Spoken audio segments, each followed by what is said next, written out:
Hey guys, have you ever tried to make faux flange where you have to cut your binding 1.5 inch strip and a 1 3/4 inch strip, join them together and get this beautiful little detail?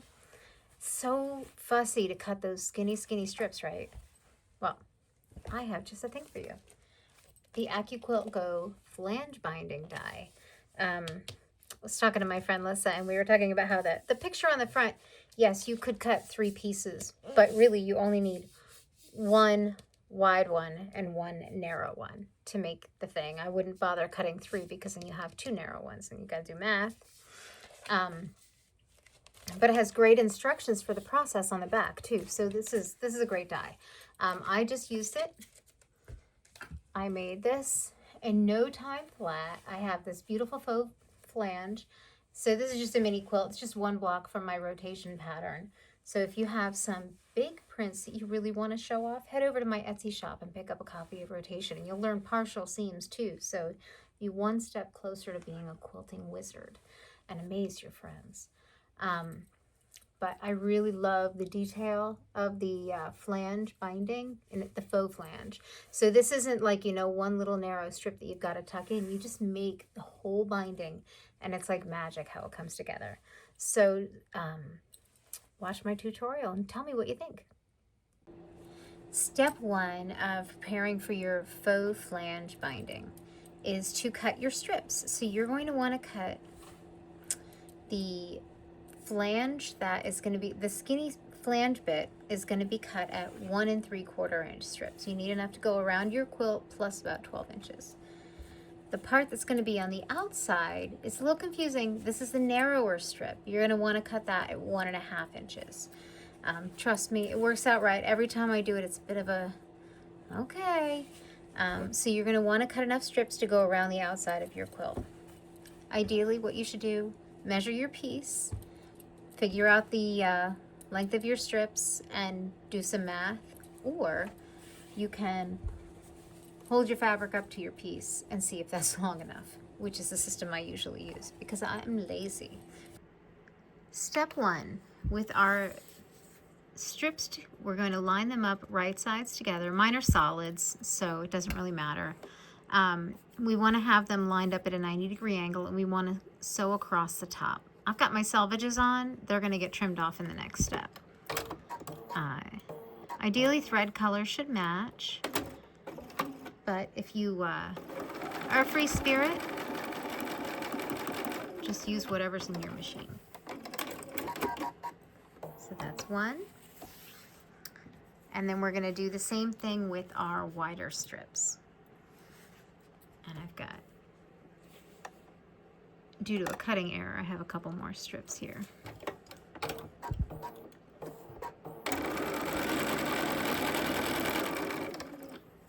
And you're going to want to make sure that you keep all of your seams on the right side. So just be mindful when you're flipping things over that the right sides are always together.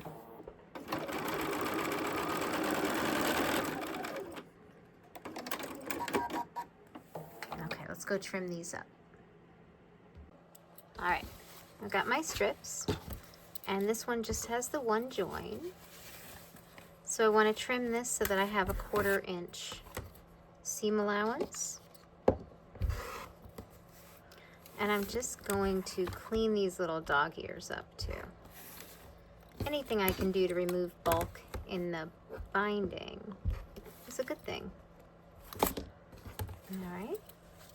So I'm going to take this to my iron and I'm going to press the seams open on the join. I always do that on binding to minimize bulk in the binding.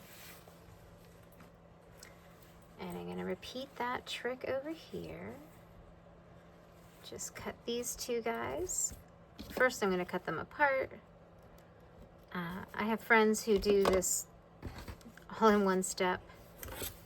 I have not mastered that. I am a one step at a time person. For binding trimming anyways. Okay.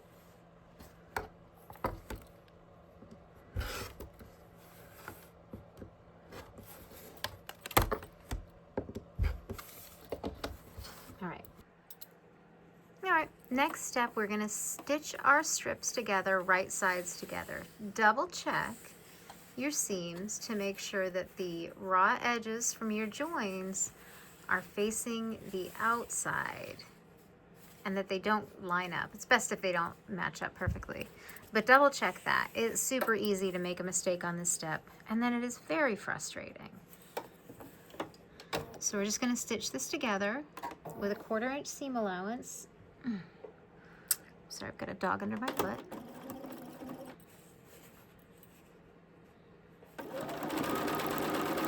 And we're going to do this all the way along the whole strip. All right, when we come off of the ironing board, we want to press our seams open, and I want to press it towards the narrower half.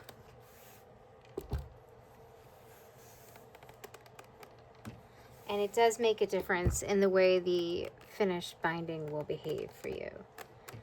So press towards your skinny bits. For me, that's the pink.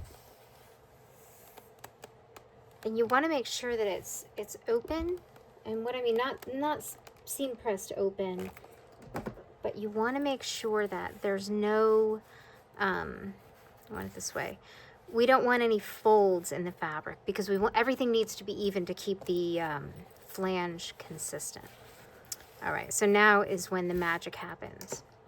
It's over, line up the raw edges, and then give it a good press. And you see that flange forming? The faux flange? Look at how cool that is. Oop. And it's very warm. So it's important to keep everything really consistent. Keep your edges consistent. That will keep the flange looking consistent, because if you don't press accurately, your flange is gonna be visibly irregular. And it'll look pretty obvious. So just give it a good press. Keep your raw edges lined up. And look at how cool that's going to look on our finished quilt. Oh, that's very warm on my little fingers.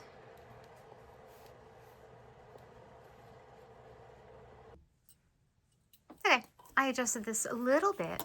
I like to have a lot of excess at the end. Helps join the pieces. So I've got the raw edges of my binding lined up to the raw edges of my quilt, and I'm going to start stitching.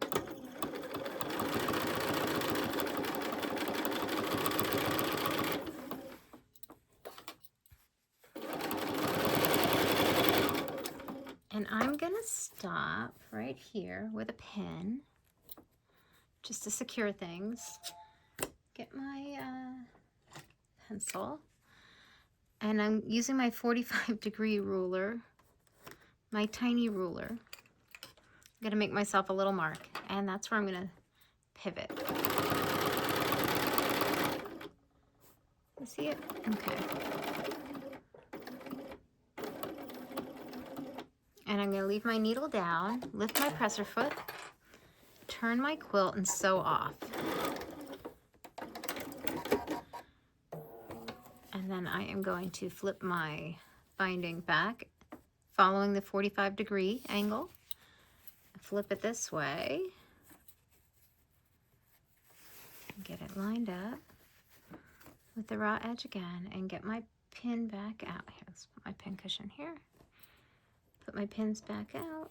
Just do one pin, and then, all right. I am going to continue stitching right off the edge of the quilt and onto it. I'm going to keep checking to make sure that my raw edges are lined up evenly.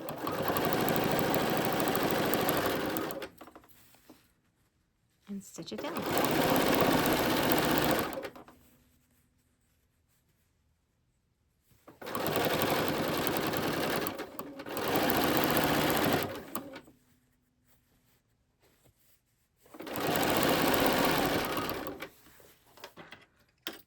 All right, I'm going to use my ruler again and mark my points.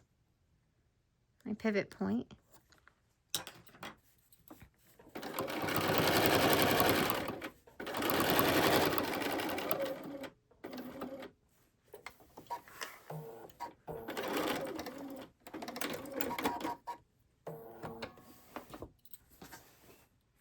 Again, we're going to turn it. Make sure everybody's lined up nicely. Flip it back over.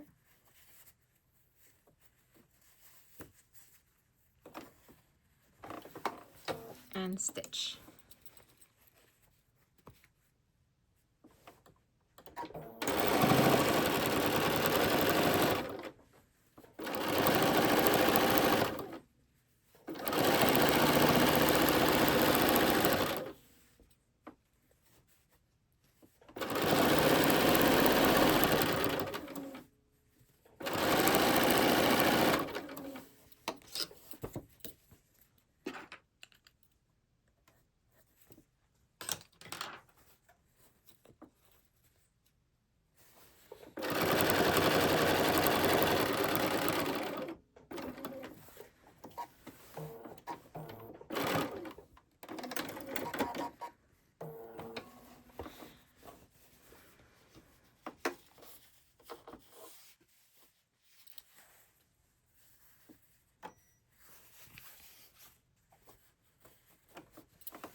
So this bit, marking and pivoting and stuff, that might seem a little fussy, and it is. I really like having a perfect little miter on my corners, and this makes it easier to hit that line exactly right every time.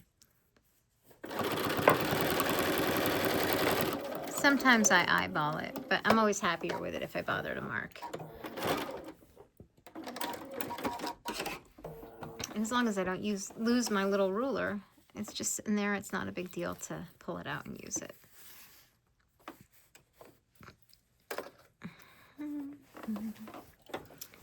All right, we're going to stitch it down.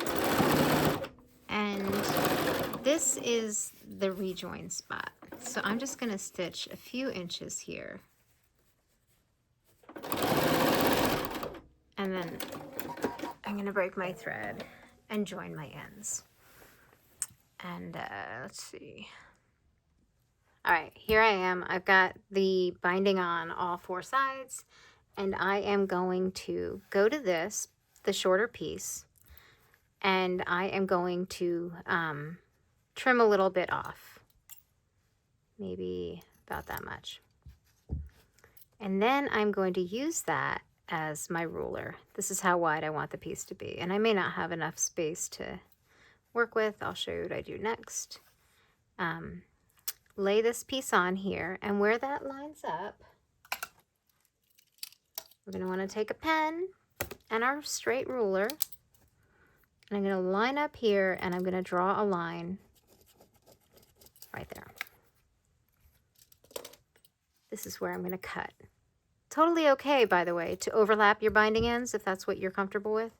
This is just how you do the invisible join, which is one of my favorites. All right, so then we're going to take these two pieces. We're going to stitch them together. This, I feel like I need a little more space. I'm just going to pull it back. You can use a seam ripper, but you can also just pull your stitches back a little bit. All right, so now I've got my two pieces, and I want them to go together. And it is very easy. I have often made mistakes on this part. So I'm going to grab my pins.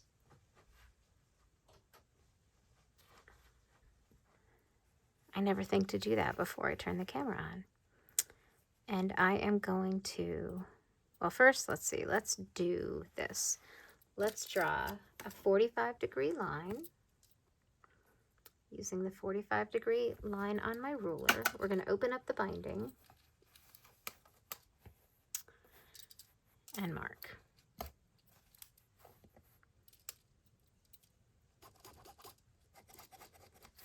Okay. Then we're going to line these two up. And usually I just stitch it and then look and see. But there is a better way, and that is to put a pin along your seam. A couple of pins. All right, it's kind of baste it to see if it works, and then flip it and make sure that things are aligned. And so you can see I'm off here, but that may not be an issue. I'll double check. But make sure that your colors are lined up in the right direction. That means things won't be flipped all over crazy, which sometimes happens. What I'm going to do to make sure that the seam is lined up is I'm going to look here where that line crosses this, and I'm going to make sure that they are lined up. And that way when I stitch along that diagonal line, everything will be better. I'm not going to say perfect because this is on a video. It never works out perfectly on the video. So now I'm going to take this to my machine and I'm going to sew right along that line. All right, stitch together. You can see I stitched along that line. It can be a little fussy to get it under your machine. Just make sure, it's always better to have a little extra space here than really tight. When it's really tight, it gets hard to maneuver. I like to give myself like a full 12 inches, maybe 18 inches. I stitched along that line, and then before I cut, I double check. Pretty good. I mean, that couldn't get much better for the matching on that. So now it's safe. I will trim and give myself about 1/4 inch seam allowance. I will press this open. We always want to press bindings open because we don't want to have a big lump on one side. Then we can do this little action, give this a press. And again, I'm going to take it to my machine and I'm going to stitch from here to here. All right, we're getting so close. The magic part's going to happen soon. So you can see I stitched. Now I want to go around my piece and I'm going to press. Actually, I'm really ironing because I do push. I'm going to press my binding away from my back so that I get a nice clean edge. It just makes for a tidier finish.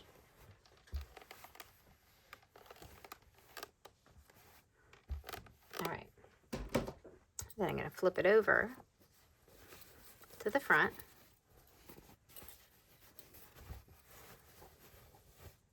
And then we are going to, I'll do a couple of clips here, but mostly I'm going to do it at the machine. So you can see that faux flange. And I'm actually going to scoot it up a little bit so that it lines up closer to the points of my triangles.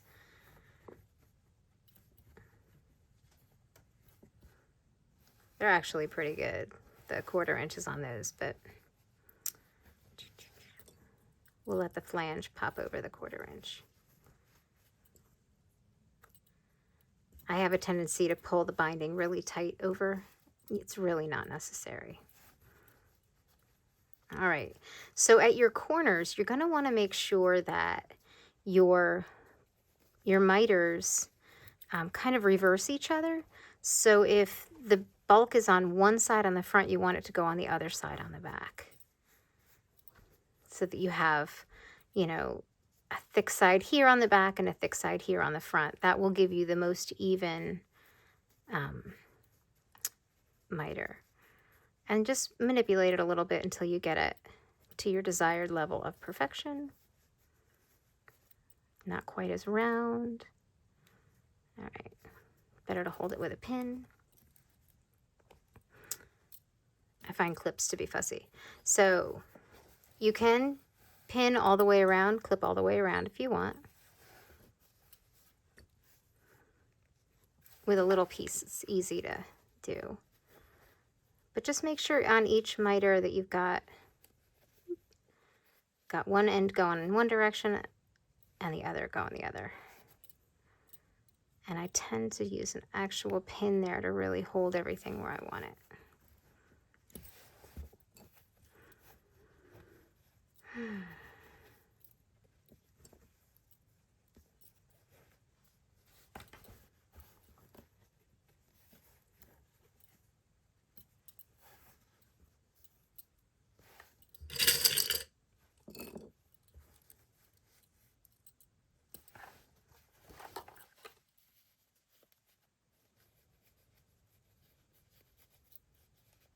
And any kind of loose threads, I either tuck or clip at this point. Get them out of the way.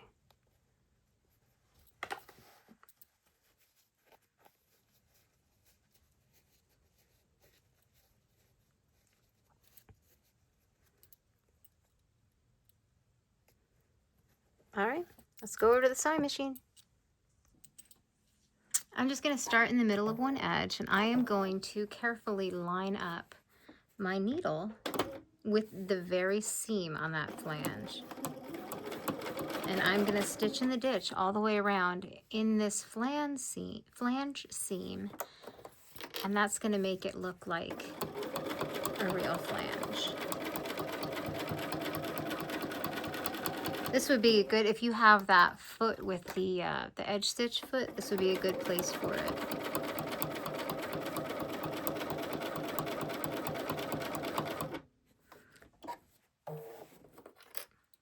And if your flange is not cooperating and you have a lovely stiletto, you can encourage it.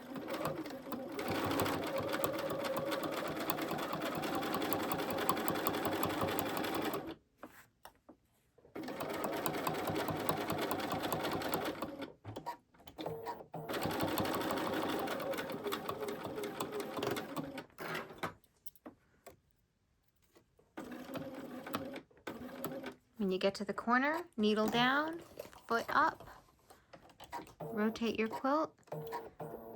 I'm just going to take one stitch in that direction to get back into my seam.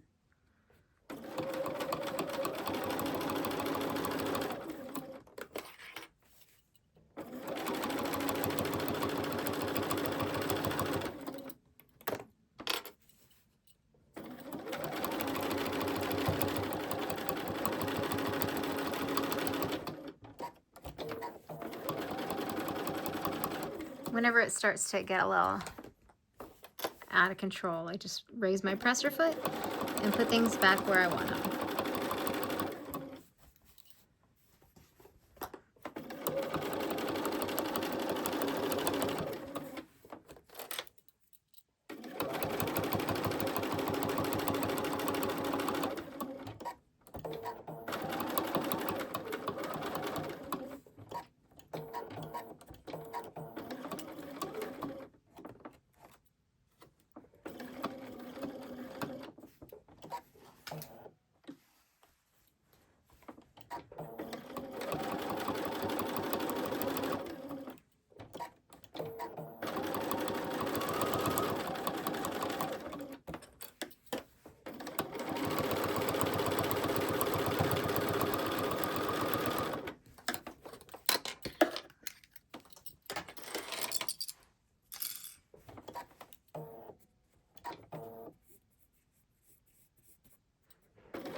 What do you think? It's a nice little detail, isn't it?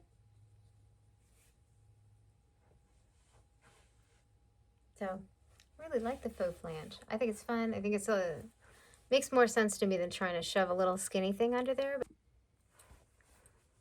All right, I hope that tutorial helped. I hope it was informative. If you are tempted by the AccuQuilt faux flange binding, I have a link in the comment section below. It's an affiliate link. If you purchase through my link, I make a small commission, which we always appreciate. You can see my studio helper, who is cited in the video for pulling things off the table while I'm working, is enjoying her time in the studio today. So if you want more from me, head over to dizzyquilter.com, or I'm at Jen Strausser on Instagram. See you around.